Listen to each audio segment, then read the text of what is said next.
전능하신 하나님 말씀 낭송 진리 추구에 관하여. 어떻게 진리를 추구해야 하는가? 6.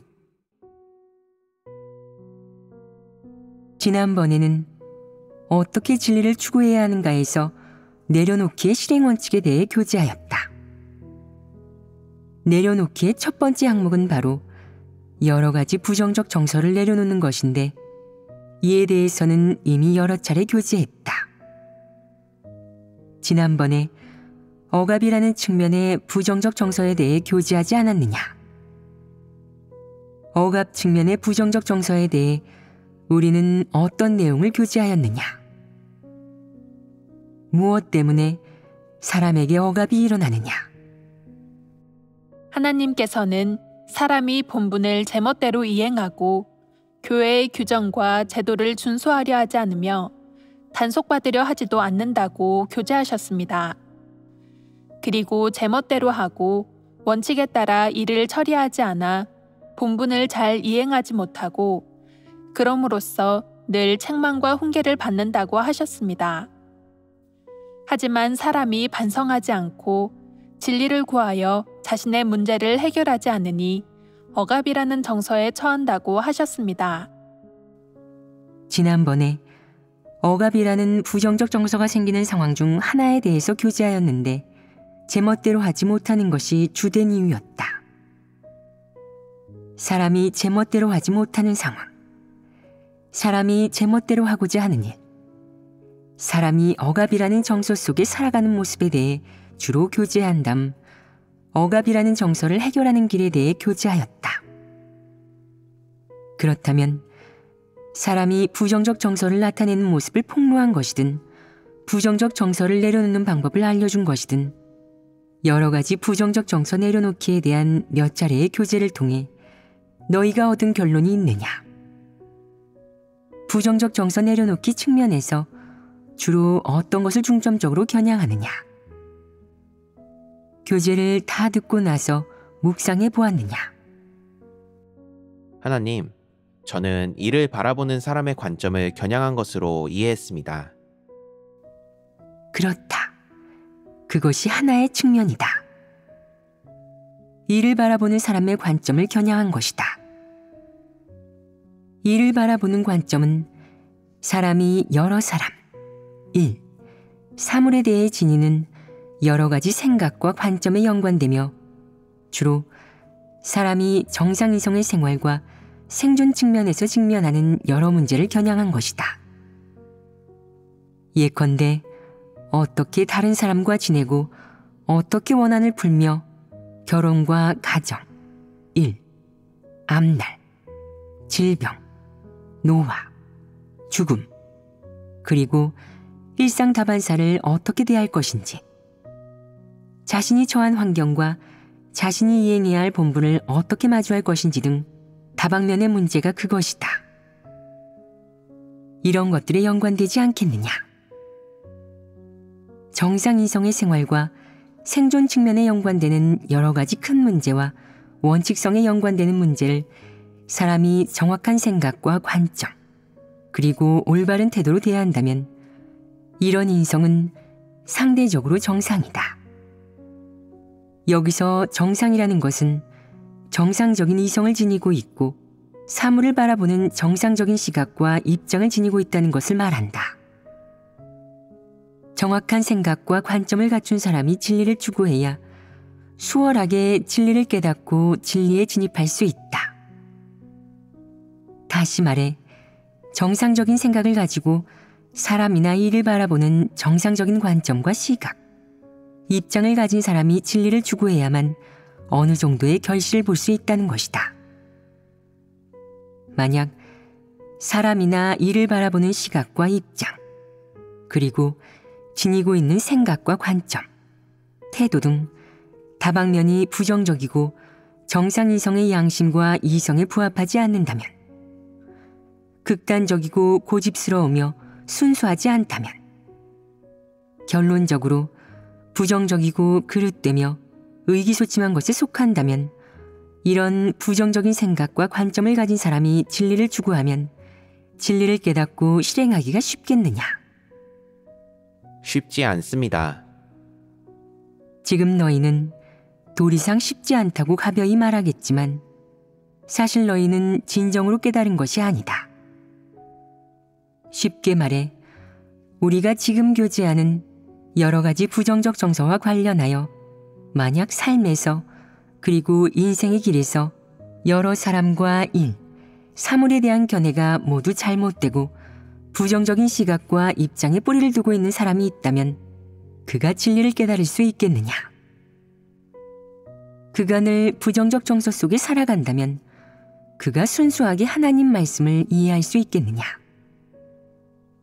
그가 늘 부정적 정서의 생각과 관점의 지배와 통제, 영향을 받는다면 모든 일을 바라보는 그의 시각과 입장, 그리고 직면한 일에 대해 생기는 여러 가지 견해가 모두 부정적이지 않겠느냐?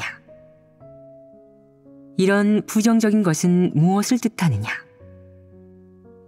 먼저 사실과 객관적 규칙에 위배되고 사람이 순응해야 할 자연 법칙에 위배되고 하나님의 주제라는 사실에 위배된다고 할 수 있지 않겠느냐? 그렇다면 그가 지닌 부정적 생각과 관점으로 하나님 말씀을 듣거나 읽는다면 하나님 말씀을 진실로 받아들이거나 순종할 수 있겠느냐? 하나님께 순종하고 하나님의 마음에 합할 수 있겠느냐? 그럴 수 없습니다. 너희가 예를 들어 이 일을 설명해 보거라. 너희가 알아들었는지 보겠다.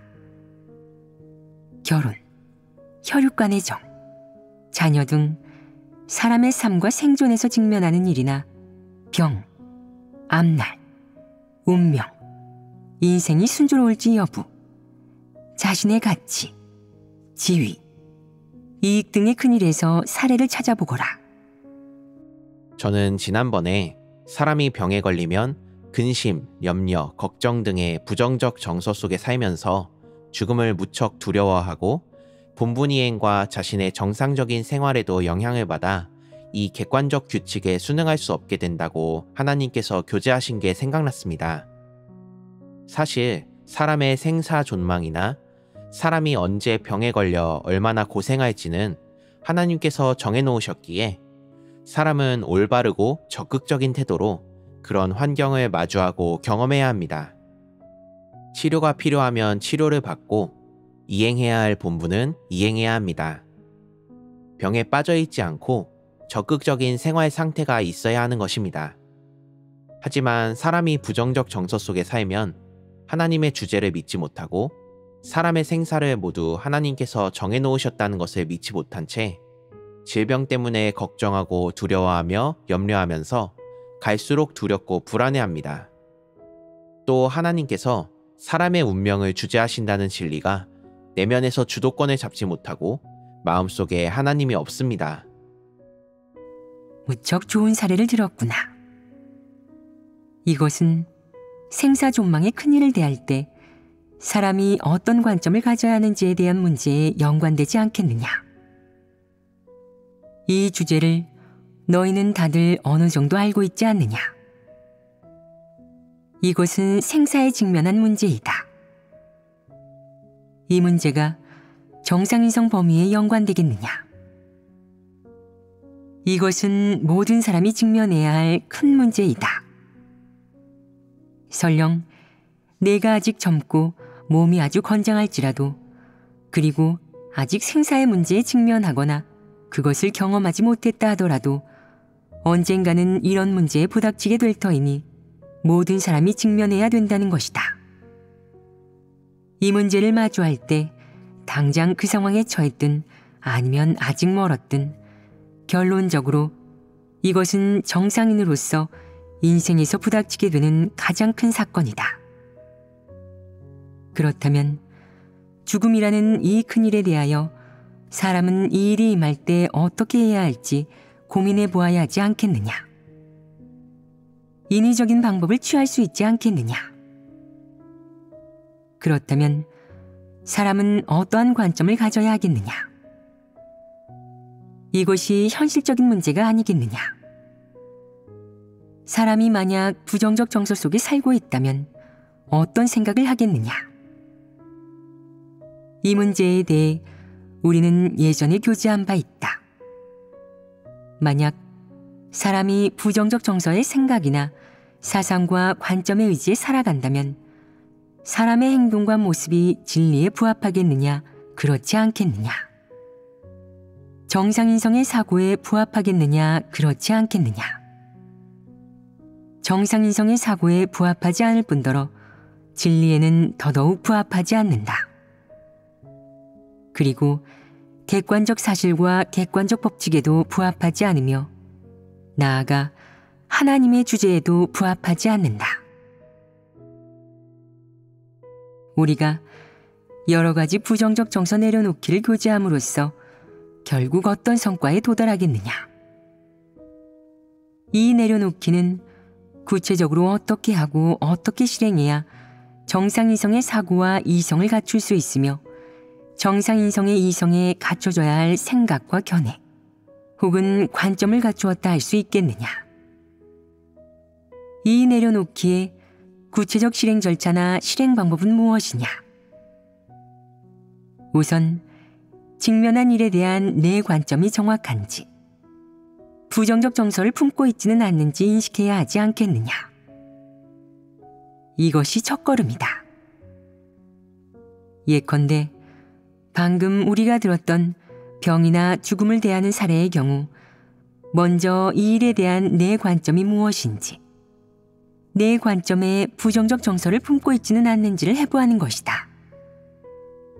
즉, 이 측면의 일에 대해 내가 근심, 염려, 걱정을 품고 있는지, 너의 근심, 염려, 걱정은 어떻게 생긴 것인지 문제의 근원을 파헤치고 뒤이어 해부하면 자신이 이 측면의 일을 꿰뚫어 보지 못하고 있다는 것을, 그리고 사람의 모든 것이 하나님의 손에 달려 있으며 하나님의 주제가 있음을 분명히 인식하지 못했다는 것을 알게 될 것이다. 설령 병에 걸렸거나 죽음에 직면했다고 해도 그 속에 빠지면 안 된다. 사람은 하나님의 지배와 안배에 순종해야 한다. 병이나 죽음 때문에 쓰러지거나 이 일에 압도되어서도 안 되며 그것을 두려워하거나 그로 인해 자신의 정상적인 삶과 정상적인 본분 이행이 영향을 받아서도 안 된다. 투병 중에도 적극적으로 하나님의 주제를 경험하고 체험하며 하나님의 지배와 안배에 순종하고 필요시에는 치료를 받으면서 적극적으로 마주하고 경험하며 체험해야 한다. 다른 한편으로는 이런 일에 대해 올바른 인식을 갖고 모든 것이 하나님의 손에 달려있다는 것을 믿어야 한다. 사람은 그저 할 수 있는 바를 다한 후 하늘의 뜻에 따라야 한다. 이 모든 것이 하나님의 손에 달려있고 사람의 생사존망을 하나님이 정해놓았기 때문이다. 설령 사람이 그가 해야 할 일을 하더라도 이 모든 것의 마지막 결과는 사람의 의지에 의해 바뀌지 않으며 사람이 결정할 수 있는 것이 아니지 않더냐. 병에 걸리면 먼저 자기 마음속에 어떤 부정적 정서가 있는지 성찰해야 한다. 이 일에 대해 어떤 인식을 가지고 있는지, 마음속에는 어떤 관점이 있으며 부정적 정서의 통제나 속박을 받고 있지는 않는지, 이런 부정적 정서는 어떻게 생긴 것인지 살펴보고 내가 병으로 인해 무엇을 염려하고 두려워하며 불안해하고 내려놓지 못하는지 등을 해부해야 한다. 그러고는 자신이 근심하고 두려워하며 무서워하는 것이 대체 어떻게 생겨난 것인지 살펴본 후 하나하나 차근차근 해결해야 한다. 먼저 이런 부정적인 것들이 자기에게 있는지 파헤쳐보고 해부하고 만약 존재한다면 그것이 정확한 것인지 진리에 부합하지 않는 것은 없는지 해부하고 분명히 알아야 한다. 만약 진리에 부합하지 않은 것을 발견했다면 하나님의 말씀에서 답을 찾아 차근차근 진리를 구하여 해결해야 한다. 또 이런 부정적인 것들에 시달리거나 영향 혹은 구속을 받아 내 정상적인 삶과 일, 본분 이행에 영향을 주거나 내 삶의 규칙을 방해하지 않도록, 물론 내가 하나님에 대한 믿음과 하나님을 따르는 데에는 더욱 영향을 미치지 않도록 노력해야 한다. 요컨대 최종적으로 이성적이고 올바르게, 객관적이며 정확하게 내가 직면한 혹은 아직 일어나지 않은 이 문제들을 대할 수 있어야 한다는 것이다. 이것이 바로 내려놓기의 과정이 아니겠느냐. 이것이 구체적인 실행 방법이다. 너희가 구체적인 실행 방법이 무엇인지 정리해 보거라. 먼저 자신이 직면한 일을 꿰뚫어보고 이 과정에서 자기에게 부정적 정서가 없는지 해부한 다음 하나님의 말씀에서 답을 찾고 진리를 구하여 해결해야 합니다. 그럼으로써 이런 부정적 정서에 시달리거나 삶, 본분 이행에 영향을 주지 않도록 하고, 또한 자신이 직면한 일이 하나님의 주재와 안배에서 비롯되었음을 믿어야 합니다. 이런 인식이 있어야만 사람이 순종할 수 있으며 긍정적이고 적극적인 실행이 가능할 것입니다. 너희가 말해보아라. 일반적으로 사람이 부정적 정서 속에 살다가 병에 걸리면 어떤 모습을 보이느냐? 내게 부정적 정서가 있는지 어떻게 알 수 있느냐? 먼저 무척 두려워하며 쓸데없는 생각을 할 것입니다. 이게 무슨 병이지? 치료를 못하면 엄청나게 고생하지 않을까? 결국 죽는 거 아닐까? 앞으로 본분은 이행할 수 있을까? 이런 생각을 하고 걱정하며 두려워할 것입니다. 몸조리에 신경 쓰면서 본분 이행에는 대가를 치르려 하지 않는 사람도 있을 것입니다. 대가를 덜 치르면 병세가 좋아질 거라 생각하는 것이죠. 이것은 모두 부정적 정서입니다. 부정적 정서는 두 가지 측면에서 파헤칠 수 있다. 한 측면으로는 내가 마음속으로 어떤 생각을 하는지 너 자신이 알 수 있다는 점이다. 병에 걸리면 너는 생각할 것이다. 아, 어쩌다 이런 병에 걸렸을까? 다른 사람한테서 옮은 거 아니야? 아니면 피곤해서? 이러다 더 피곤해지면 병세가 심각해지는 거 아니야? 더 고통스러워지지 않을까? 이것이 한 측면이다. 생각하는 것을 내가 알 수 있다는 것이다. 다른 한 측면으로는 이런 생각이 들면 너는 어떤 행동을 보이느냐? 사람은 생각이 생기면 행동도 그에 따라서 영향을 받는다. 사람의 행동, 모습, 행동 방식은 모두 사람의 여러 가지 생각에 지배되는 것이다. 사람에게 이런 부정적 정서가 생기면 여러 가지 생각이 들 것이고, 그런 생각에 지배되어 본분을 이행하는 사람의 태도나 행동 방식이 다소 바뀌게 된다. 예를 들면 예전에는 일찍 일어나 본분 이행을 시작했다면 지금은 일어날 때까지 고심한다. 이 병이 피곤해서 생긴 것 아닐까? 좀 더 자는 게 좋겠어. 그동안 너무 힘들게 고생했어. 이제 병세가 심해지지 않도록 몸조리 좀 해야겠어. 이런 쓸데없는 생각에 지배되어 일어나는 시간이 늦어진다. 먹을 때도 고민한다. 내가 병에 걸린 건 아마 영양결핍과 관련이 있을 거야. 예전에는 아무거나 먹어도 상관없었지만 이젠 가려 먹어야 해. 달걀이나 고기를 좀 많이 먹어야겠어. 그래야 영양도 괜찮아지고 몸이 건강해져서 병 때문에 고생을 안 하지. 본분을 이행할 때도 그는 어떻게 몸조리해야 할지 골몰한다. 예전에는 한두 시간 연속으로 사역해도 기껏해야 허리 스트레칭을 하거나 잠깐 일어나서 몸을 풀어주는 정도였는데, 지금은 아예 30분 몸을 풀어주는 것으로 정해놓고 몸이 힘들지 않게 한다. 예배 시간에 교제할 때는 최대한 말을 아끼면서 몸조리하는 법을 배워야 해. 라고 생각한다. 예전에는 누가 질문을 하면 언제라도 답해 주었지만 이제는 말수를 줄이면서 체력을 아낀다. 누구든 질문이 길어지면 그는 이제 좀 쉬어야겠어요. 라고 말한다. 예전과 달리 자기 몸을 무척이나 아끼는 저 변화된 모습을 보아라. 평소에 신경 써서 영양제를 먹고 정기적으로 과일도 챙겨 먹으면서 운동한다. 그는 예전에는 너무 무식했어. 몸 챙길 줄도 모르고 먹고 싶을 때마다 폭식했어. 지금은 몸이 성치 않으니 몸조리에 소홀하면 안 돼. 병이 악화해서 본분을 이행하지 못하면 복을 받을 수 없잖아. 앞으로 몸조리에 신경 좀 써야겠어. 몸에 또 다른 증상이 나타나게 할 순 없어. 라고 생각한다. 그가 몸조리에 신경 쓰기 시작하면서 본분 이행에는 온 힘을 쏟지 않으며 심지어 예전에 본분을 이행하며 치렀던 대가를 달가워하지 않으며 후회한다. 이것은 부정적 정서의 영향으로 생긴 생각과 행동이 아니겠느냐.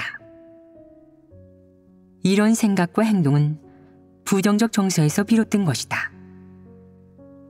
그렇다면 이런 생각과 행동, 그리고 그의 부정적 정서가 하나님에 대한 그의 믿음이 갈수록 커지게 하고 갈수록 충성을 다해 본분을 이행하게 하겠느냐? 결코 그럴 수 없을 것이다. 결국 어떤 결과를 초래하겠느냐? 충성심 없이 본분을 건성으로 이행하는 것이다. 그럼 그가 일을 처리할 때 진리를 구하고 진리 원칙대로 할 수 있겠느냐? 그는 이런 부정적 정서에 지배되어 자기가 하고 싶은 일만 하고 진리는 한쪽에 제쳐둔 채 진리를 사랑하지도 실행하지도 않을 것이다. 자기를 에워싸고 있는 부정적 정서가 야기한 생각대로 행하고 실행할 것이다. 그럼 이런 사람이 진리를 추구할 수 있겠느냐? 이런 생각이 정상인성으로 가져야 할 생각이겠느냐? 아닙니다. 정상인성으로 가져야 할 생각이 아니라면 너희 생각에는 어디가 틀렸느냐? 사람에게 하나님의 주제와 안배에 대해 아무런 인식이 없습니다. 사실 이런 병은 하나님의 손에 달려 있습니다. 사람이 받아야 할 고통이 얼마나 되는지도 하나님의 정하신 바와 안배가 있는 것입니다. 하지만 사람이 부정적 정서 속에 살면 잔꾀를 부리며 그릇되고 터무니없는 생각과 관점에 지배되어 인위적인 방법으로 자신의 육체를 아끼는 것입니다. 사람이 이토록 육체를 아끼는 것이 올바른 것이더냐? 사람이 늘 육체를 돌보면서 토실토실 건강하게 몸을 관리하는 것이 무슨 가치가 있느냐? 그렇게 살아서 무슨 의미가 있겠느냐? 한 사람의 삶의 가치는 무엇이겠느냐? 그저 육적으로 놀고 먹기 위함이겠느냐? 아닙니다. 그럼 무엇이냐? 너희가 말해보거라. 피조물의 본분을 이행하는 것입니다. 이것이 사람이 살면서 최소한 이루어야 하는 것입니다. 그 말이 맞다.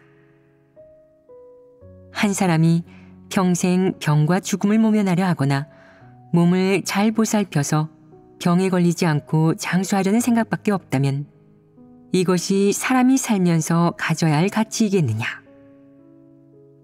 이것은 사람이 살면서 가져야 할 가치가 아니다. 그럼 사람이 살면서 가져야 할 가치는 무엇이겠느냐? 방금 누가 피조물의 본분을 잘 이행하는 것이라고 했다.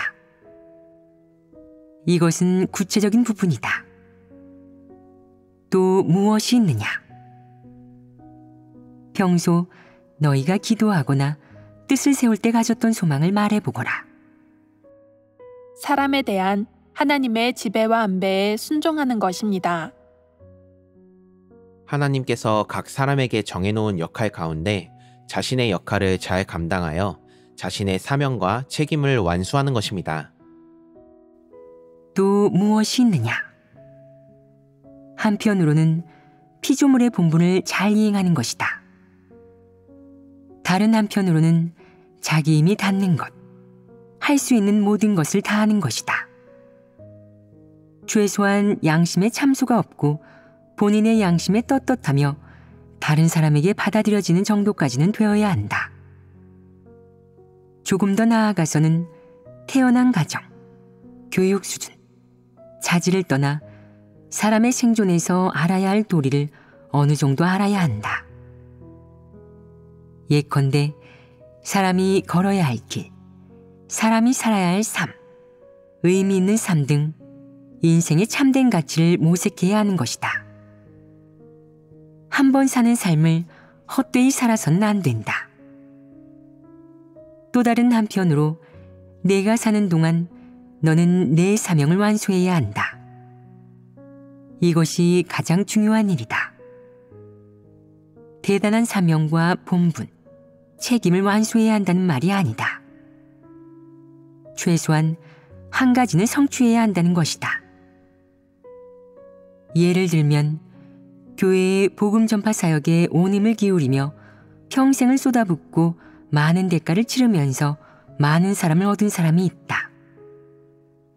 그로 인해 그는 자신의 삶이 헛되지 않고 가치 있다고 위안을 느낀다. 그가 병이 들어 죽음이 임박하거나 생을 마감할 때 그가 한 이 모든 일과 걸었던 길을 돌이켜보면서 마음에 위로받고 참소가 없으며 아쉬움도 없다. 그리고 교회 리더를 맡거나 한 측면의 사역을 담당할 때 여력을 남기지 않고 자기 역량의 최대치를 발휘하며 온 힘을 다하는 사람도 있다.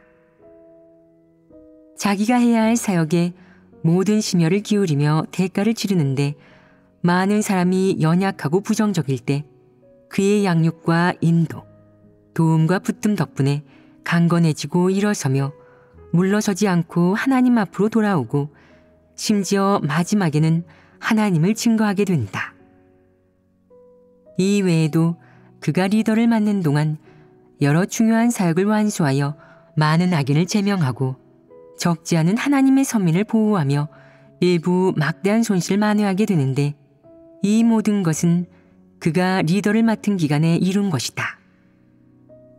자신이 걸었던 길과 그동안 감당했던 사역, 치렀던 대가를 돌이켜보면 아쉬움도 참소도 없으니 자신이 한 일을 후회하지 않고 가치 있게 살았다고 생각한다. 그러고는 마음이 편안하고 위안을 느낀다. 이러면 얼마나 좋으냐? 이것이 성과가 아니겠느냐? 이렇게 마음이 편안하고 위안을 느끼고 아쉬움이 없는 것은 사람이 긍정적인 사물과 진리를 추구하여 얻게 되는 효과이자 수확이다. 우리는 사람에게 높은 잣대를 들이대지 않는다. 그저 사람이 살면서 자신이 해야 할 일이나 하기 좋아하는 일에 직면하게 되는 상황을 얘기해보자. 자신의 위치를 찾은 후 자기 본연의 위치에 제대로 서서 그 본연의 위치를 지키면서 모든 심혈을 기울이고 대가를 치르며 온 힘을 다해 자기가 해야 할 일, 완수해야 할 일을 잘해낸다면 마지막에 하나님 앞에 나아가 얘기할 때 스스로 마음의 참소나 아쉬움 없이 상대적으로 만족감을 느끼고 위안과 수확이 있으니 값진 삶이었다고 생각하게 된다는 것이다. 이 목표가 큰 것이냐? 크고 작음을 떠나 참된 것인지 대답해 보거라. 구체적이지 않으냐? 충분히 구체적이고 참되며 실제적이다. 내 삶이 값지고 마지막에 이런 수확을 얻기 위해 내 육체가 피로하여 병에 걸리거나 몸이 병들더라도 약간 고생하고 대가를 치르는 것이 의미 있지 않겠느냐? 사람이 이 세상에 온 것은 육적으로 즐기려는 것도 그저 놀고 먹는 것을 위한 것도 아니다. 이런 것들만을 위해 살아서는 안 된다. 그것은 사람의 삶의 가치가 아니며 올바른 길도 아니다. 사람의 삶의 가치, 걸어야 할 올바른 길은 가치 있는 일을 해내는 것이고 한 가지 혹은 여러 가지 가치 있는 일을 완수하는 것이다. 이것을 사업이라고 할 수는 없으며 올바른 길, 올바른 일이라 한다. 내가 말해보아라. 사람이 하나의 가치 있는 일을 완수하기 위해 의미 있고 값진 삶을 살고 진리를 추구하고 얻기 위해 대가를 치르는 것이 가치 있지 않겠느냐. 내가 만약 진정으로 진리를 깨닫는 것을 추구하고 인생의 바른 길을 걷기를 원하며 본분을 제대로 이행하고 의미 있고 값진 삶을 살기 원한다면 너는 온 힘을 기울이고 대가를 치르며 시간과 세월을 들이는 것을 아끼지 말아야 한다. 그 기간에 병이 들어도 대수가 아니다. 그것이 너를 넘어뜨리지 못할 것이다. 평생 온종일 빈둥거리며 토실토실 건강하게 관리한 몸으로 장수하는 것보다야 훨씬 낫지 않겠느냐. 이 둘을 비교하면 어떤 삶이 가치 있고 죽음에 직면했을 때 마음의 위안이 되고 아쉬움이 남지 않겠느냐. 의미 있는 삶을 살아내면 마음속에 수확과 위안이 있다. 토실토실 살만 찌워 죽을 때가 되어서도 혈색이 좋은 사람은 의미 있는 삶을 추구하지 않았으니 죽을 때 어떤 생각이 들겠느냐. 헛된 삶이었다고 생각할 것입니다.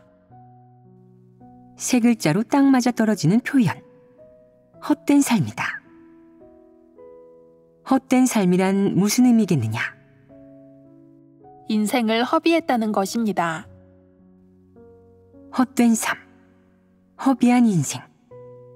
이 두 말은 무엇을 근거로 하는 말이냐. 삶의 끝에서 아무것도 얻지 못했다는 것입니다.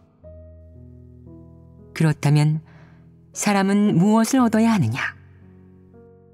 진리를 얻거나 삶에서 의미 있고 값진 일을 하며 피조물이 해야 할 일을 잘해야 합니다. 이런 것들을 하지 못하면 평생 육적인 것을 위해 살면 헛된 삶이었다고, 인생을 허비했다고 생각할 것입니다. 죽을 때가 되면 한평생 자기가 한 게 무엇인지 고민해 본다. 매일 그저 놀고 먹을 생각만 하며 몸은 잘 관리해서 병 한 번 걸리지 않은 평안한 삶이었어. 이제 나이가 들어 죽을 때가 되었네. 죽으면 지옥에 떨어질까 천국에 갈까? 하나님께서 내 결말을 어떻게 안배하셨을까? 훗날 종착지는 어디일까? 라는 생각에 마음이 불안하다. 유괴한 일만 즐기면서 한평생 별 생각 없이 살다가 죽을 때가 되어서야 불안해하는 것이다. 불안한 마음에 만회해 보려 고심하지 않겠느냐. 그때야 만회하려 고심한들 소용이 있겠느냐. 걷고 싶어도 걸을 수 없고 말할 기운도 없다. 대가를 치르고 수고도 하고 싶지만 체력이 받쳐주지 않는다. 밖에 나가 복음을 전하자니 몸이 따라주지 않고 더군다나 깨달은 진리도 없다. 진리를 교제하고 싶어도 할 말이 없으니 만회하기에는 늦었다는 것이다. 찬양을 듣자니 듣다가 잠이 들어버리고, 설교를 듣자니 듣다가 졸기만 하고 기운이 딸려 계속 들을 수가 없다. 그동안 무엇을 했는지, 어디에 힘을 쏟았는지 생각해보고는 그 나이에 올바른 일을 하려 하지만 몸이 따라주지 않아 역부족이다. 배우고 싶은 것이 있어도 배워지지 않고 반응도 무디기만 하다. 많은 진리가 이해되지 않고 다른 사람과 교제하고 싶어도 다들 바빠 그와 교제할 시간이 없다. 무슨 일을 하든 원칙이나 방법이 없다. 결국 어떻게 되겠느냐. 고민할수록 불안해지고 후회되며 아쉬움만 남는데 결국 죽기만을 기다린 것 외에는 별 수가 없다. 만회할 방법이 없이 삶이 끝나는 것이다. 이러면 후회하지 않겠느냐? 너무 늦어서 시간이 없다. 죽음을 마주할 때 육적인 삶을 누리는 것이 공허하다는 생각이 들면서 모든 것을 꿰뚫어 보게 되면 돌아서서 진리를 추구하며 본분을 잘 이행하고 무슨 일이라도 좀 해보고 싶겠지만 어느 측면에서도 할 수가 없고 역부족이다.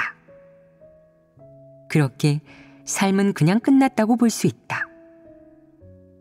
아쉬움과 후회, 불안만 안고 가는 것이다.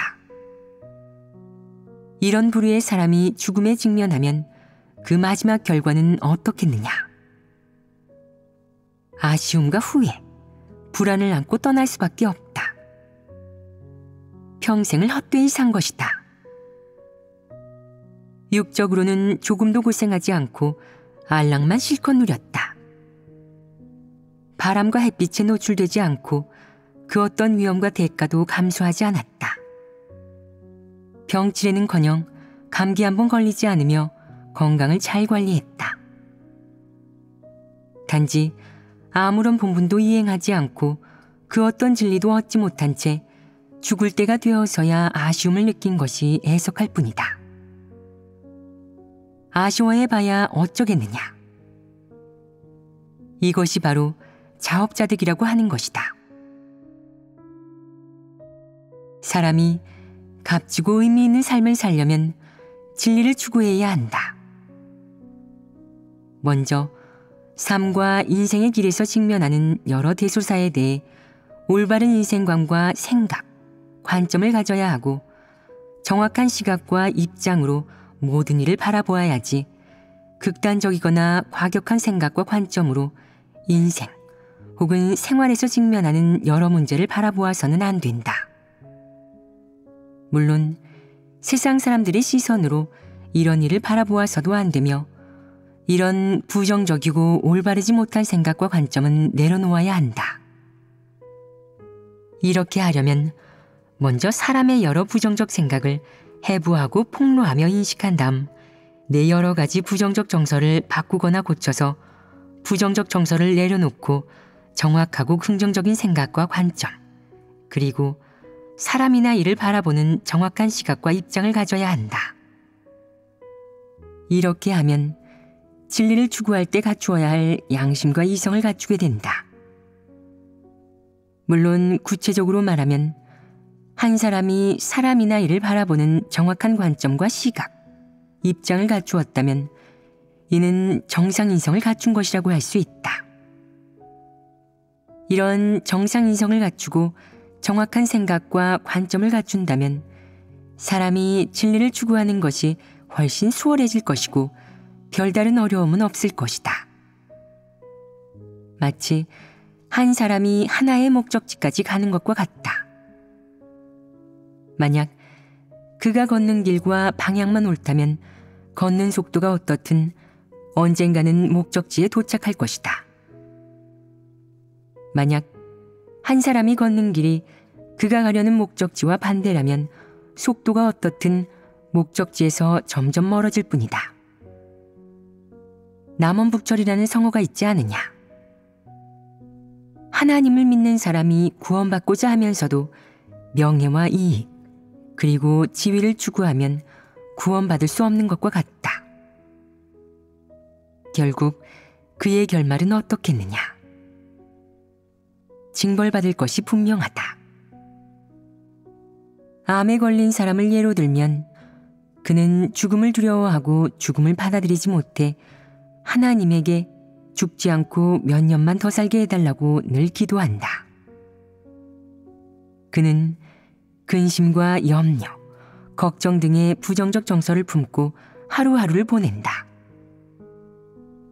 그는 몇 년이 흘러도 죽지 않고 그의 목적을 달성한다. 그는 죽지 않음으로 인한 기쁨을 누리며 자신은 운이 좋다고, 하나님은 정말로 선하고 너무나 위대하다고 생각하게 된다. 그의 노력과 계속된 요구로 스스로에 대한 사랑과 보살핌으로 그가 죽지 않고 바라던 대로 살았기 때문에 하나님의 보호와 은혜, 사랑과 긍휼에 감사한다. 날마다 하나님께 감사하고 또 그러기 위해 하나님 앞에 나아가 찬미를 드린다. 찬양을 부를 땐 항상 눈물을 흘리고 하나님 말씀을 묵상할 때도 눈물을 흘리며 하나님이 무척 선하다고 생각한다. 하나님은 참으로 사람의 생사를 주관하십니다. 하나님께서 저를 살리셨습니다. 매일 본분을 이행할 때도 그는 항상 자신의 목숨을 지키기 위해 죽지 않기 위해 남보다 먼저 수고하고 남보다 나중에 즐긴다. 그리고 모든 일을 남보다 더 잘해낸다. 그 결과 그는 몇 년을 더 살게 되고 마음속으로 만족과 기쁨을 느낀다. 하지만 어느 날 그의 병세가 심해져 의사에게서 마지막을 준비하라는 최후의 통지를 받게 된다. 그가 죽음에 직면하였는데 정말 죽게 된 것이다. 그의 심정이 어떻겠느냐? 그가 가장 두려워하고 걱정하던 일이 일어났다. 그가 가장 보고 싶지도 느끼고 싶지도 않은 그날이 결국 도래한 것이다.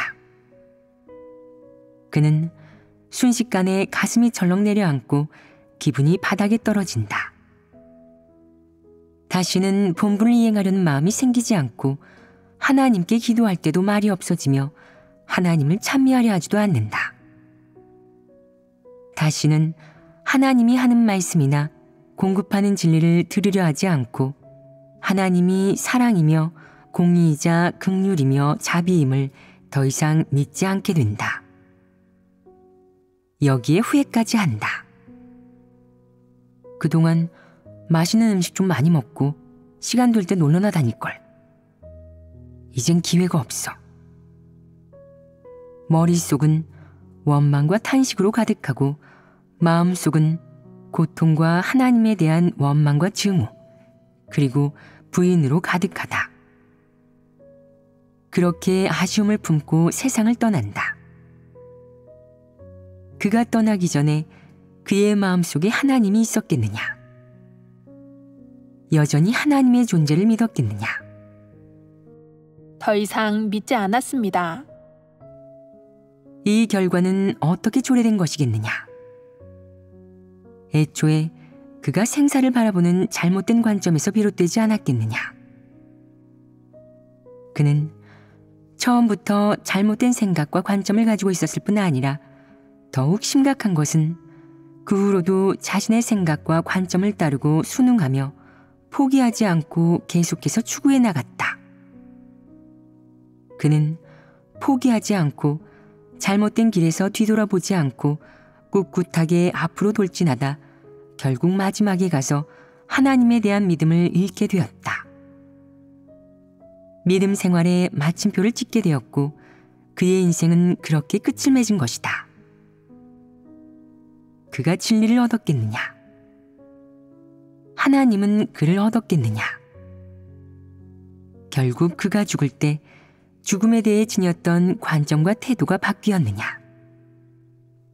그는 위안과 기쁨, 평안을 품고 죽었느냐? 아니면 아쉬움과 달갑지 않은 마음, 원망을 품고 죽었느냐? 달갑지 않은 마음과 원망을 품고 죽었습니다. 그러면 아무것도 얻지 못한 것이다. 그는 진리를 얻지 못했고 하나님도 그를 얻지 못했다. 그렇다면 이런 사람이 구원받았다고 할 수 있겠느냐? 구원받지 못했다. 그가 죽기 전에 열심히 뛰어다녔고 많이 헌신하지도 않았느냐? 남들처럼 똑같이 하나님을 믿고 본분을 이행했는데 겉으로는 다른 점을 찾아볼 수 없다. 병과 죽음을 겪으면서 그 역시 하나님에게 기도하였고 심지어 예전 못지않게 본분 이행을 포기하지 않고 사역하였다. 다만 사람이 알고 꿰뚫어 봐야 할 것은 그가 품고 있는 생각과 관점이 늘 부정적이고 잘못된 것이라는 점이다.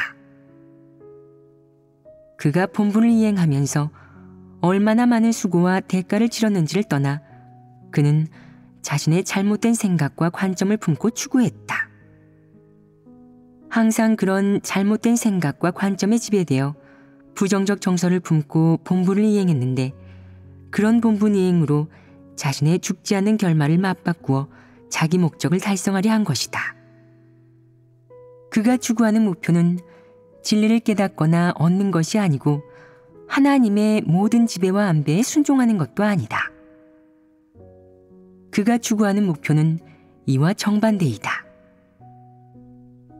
자신의 뜻과 요구대로 살아가면서 자신의 염원 중에서 추구하는 바를 얻고자 했고 자신의 운명, 나아가 생사를 스스로 지배하고 안배하고자 했다. 그래서 마지막에 가서는 아무것도 얻지 못하는 결말을 맞은 것이다. 진리를 얻지 못하고 결국 하나님마저 부인하고 하나님을 향한 믿음을 잃었다. 죽음이 임박해서도 그는 사람이 어떻게 살아야 하는지, 피조물로서 창조주의 지배와 안배를 어떻게 대해야 하는지 깨닫지 못했다. 이것이 가장 가련하고 슬픈 부분이다. 그는 죽음이 임박해서도 사람이 일생 동안 살면서 모든 일이 창조주의 주제와 안배 아래 있음을 깨닫지 못했다.